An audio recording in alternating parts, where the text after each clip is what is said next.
Closing remarks ले ले शहबाज क्या हुई हुई है, उनको लोग ढूंढते फिर रहे हैं कि जरा भाई आओ जरा सामने।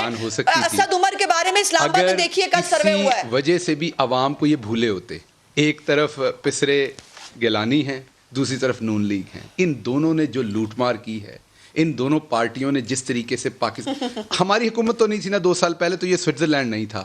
मैं 11 साल पहले बाहर रोजगार कमाने के लिए गया था क्योंकि यहाँ मौके उतने अच्छे नहीं थे। हमारा लाखों पाकिस्तानी जो है वो सऊदी अरब यूएई कितने मुश्किल यहाँ पर आपको नौकरी नहीं मिल रही। इन्हीं की की हुई सारी करप्शन है ना कि आज हम यहाँ पर पहुंचे हुए हैं पाकिस्तान। अगर ये लोग दुरुस्त होते तो क्या पाकिस्तान में इनके जमाने में मिलिट्री इंटेंट पीस कर बिकती? प्रॉब्लम ये है कि आप लोग इंपोर्टेड लोग फैसले कर रहे हैं, यहाँ पर सियासी लोग फैसले नहीं कर रहे हैं। जो मिला इन्होंने लूटा। खुदा की कसम आप डॉक्यूमेंट देखें, सरकारी रजाइयां और तकिए तक उठा के ले जाते थे मिनिस्टर ऑफिस के।